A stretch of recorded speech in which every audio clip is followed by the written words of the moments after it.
Life లో ఒక్కసారి అయినా బ్రాండెడ్ బట్టలు వేసుకోవాలి అనుకునే వారి కోసం మన తెలుగు స్టూడెంట్స్ ఆన్లైన్ లో ఒక స్టోర్ ని క్రియేట్ చేశారు. డిస్క్రిప్షన్ లో లింక్ ఉంటుంది, ఒకసారి ట్రై చేసి చూడండి.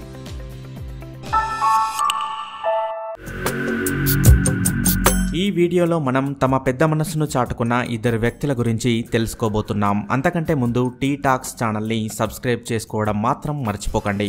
ముందుగా గ్రేగ్ స్మిత్ అనే ఒక వ్యక్తి గురించి తెలుసుకుందాం. ఈయన ఒర్లాండో, ఫ్లోరిడాకి చెందినవాడు. ఈయన ఒక ఫిట్నెస్ ట్రైనర్ మరియు ఒక సేల్స్ మేనేజర్ కూడా. ఇక రోజు కూడా స్మిత్ తన యొక్క పనుల్లో బిజీగా ఉండేవాడు. ఆ క్రమంలోనే రోజు ఆఫీస్ కి వెళ్తూ వస్తున్న క్రమంలో స్మిత్ ఒక మహిళను రోజు చూడసాగాడు. ఇక ఆమె కూడా అతన్ని చూస్తూ ఉండేది, కానీ ఏమీ అడగకపోయేది. అంతేకాకుండా ఈమె స్మిత్ ని ఎప్పుడు చూసినా కూడా నవ్వుతూ పలకరిస్తూ ఉండేది. ఇలానే చాలా నెలలు గడిచాయి, కానీ ఆ మహిళ ఏ ఒక్క రోజు కూడా స్మిత్ ని ఏమీ అడగలేదు. ఈ క్రమంలోనే స్మిత్ ఒకరోజు ఆమె దగ్గర ఆగి ఆమె గురించి కొన్ని విషయాలను తెలుసుకోవాలనుకున్నాడు. అప్పుడే స్మిత్ కి తెలిసింది ఆమె పేరు అమీ జో అని. స్మిత్ అంతకు ముందు ఇలా అడుక్కునే వారిని చాలా మందిని చూశాడు, కానీ అమీ లాగా ఎవరు అనిపించలేదు. ఇక ఈ క్రమంలోనే స్మిత్ ఒకసారి అమీకి కొంత డబ్బును ఇవ్వాలనుకున్నాడు. ముందైతే ఆమె స్మిత్ ఎప్పుడు డబ్బులు ఇచ్చినా కూడా తీసుకోవడానికి నిరాకరించేది, కానీ ఈసారి స్మిత్ మనీ ఇవ్వగానే తీసుకుంది. ఇక మనీ ఇచ్చిన మరుసటి రోజే స్మిత్ వెళ్లి ఆమెను కలవగా ఆయన ఇచ్చిన డబ్బుతో అమీ 2 పుస్తకాలను కొనుక్కుంది. ఇక అప్పటి నుండి స్మిత్ ప్రతిరోజు కూడా అమీని కలుస్తూ ఉండేవాడు. ఇక అప్పుడప్పుడు స్మిత్ ఆమెకి కావలసిన ఆహారంతో పాటు బట్టలు కూడా తీసుకువెళ్తూ ఉండేవాడు. ఇలా చేస్తూనే స్మిత్ ఆమె కోసం ఏదైనా ఒక మంచి పని చేయాలనుకున్నాడు. ఈ క్రమంలోనే స్మిత్ ఒకరోజు అమీని తనతో పాటు లంచ్ కి తీసుకెళ్లాడు. ఇక అక్కడికి వెళ్ళాక స్మిత్ అమీని నీకు ఏం కావాలో అది ఆర్డర్ చేసుకోమని మెనూ కార్డ్ చేతికిచ్చాడు. ఇక అప్పుడే అమీ చెప్పింది తనకి చదవడం రాయడం రాదు అని. అప్పుడు స్మిత్ కి అర్థమైంది ఏంటంటే చదవడం రాయడం నేర్చుకోవడానికే ఆమె పుస్తకాలు కొనుక్కుందని. ఇక ఈ క్రమంలోనే స్మిత్ అమీ చిన్నప్పటి నుండే ఒక అనాథ అన్న విషయాన్ని తెలుసుకున్నాడు. ఆ కారణంగానే ఆమె చదువుకోలేకపోయింది. ఇక అనాథ శరణాలయం నుంచి బయటికి వచ్చి అమీ ఏదైనా ఒక ఉద్యోగం చేయాలని చూస్తే చదవడం రాయడం రాదు కాబట్టి ఎటువంటి ఉద్యోగం లభించలేదు. ఇక అప్పటి నుండి అమీ ఎవరిని ఇబ్బంది పెట్టకుండా ఒకే దగ్గర ఉంటూ వచ్చింది. ఇక అమీకి చదవడం మరియు రాయడం నేర్చుకోవాలనే తపన ఉంది అన్న విషయాన్ని స్మిత్ గుర్తించాడు. ఇక ఈ విషయంలోనే స్మిత్ కూడా అమీకి సహాయం చేయాలనుకున్నాడు.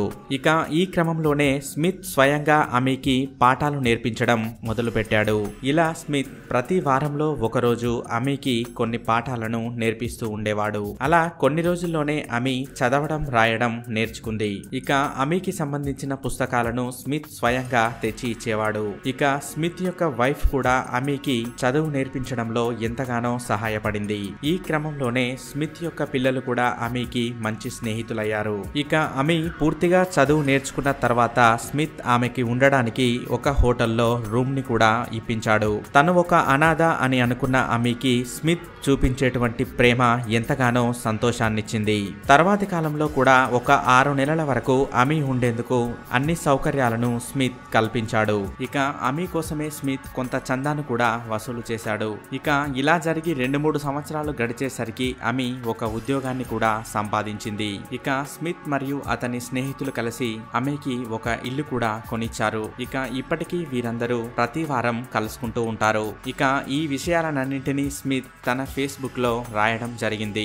చూసారా స్మిత్ ఒక మహిళ యొక్క జీవితాన్ని ఎలా మార్చేశాడో. ఇక ఇటువంటిదే మరొక స్టోరీ గురించి తెలుసుకుందాం. న్యూయార్క్ కి చెందిన సోల్ గురించి ఇప్పుడు మనం తెలుసుకుందాం. ఈయన లా చదువుతూనే ఒక ఉద్యోగాన్ని చేయడం మొదలు పెట్టాడు. ఇక తన యొక్క లంచ్ టైంలో ఈయన ఎక్కడైతే ఆహారం తక్కువ ధరకు లభిస్తుందో అక్కడ మాత్రమే తినేవాడు. ఇక ఈ క్రమంలోనే అతడు రోజు అక్కడే కూర్చొని ఉంటున్న ఒక వ్యక్తిని గమనించాడు. అలా అక్కడే కూర్చొని అందరి దగ్గర డబ్బులు అడుక్కుంటున్న ఆ వ్యక్తి కొన్ని రోజుల్లోనే సోల్ కి ఒక స్నేహితుడిగా మారిపోయాడు.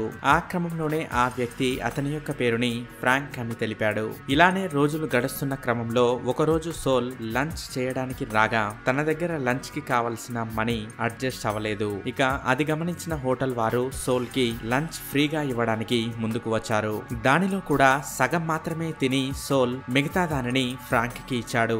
ఇక తన యొక్క చదువులో భాగంగా సోల్ అక్కడి నుండి వెళ్లిపోయాడు. వెళ్లే ముందు ఫ్రాంక్ కి చెప్పాడు, మనం త్వరలోనే కలుస్తామని. ఇలా ఒక 5 సంవత్సరాలు గడిచిన తర్వాత సోల్ తన ఉద్యోగంలో భాగంగా న్యూయార్క్ కి చేరుకున్నాడు.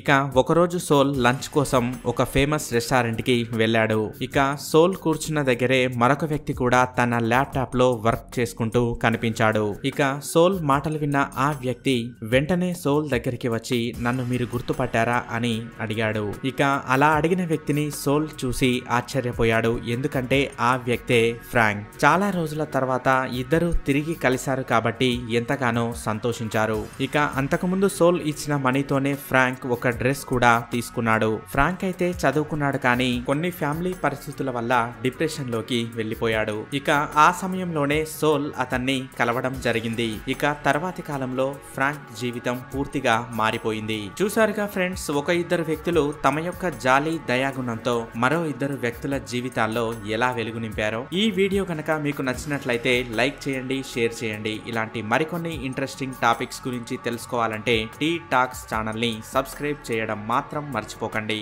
Thank you for watching.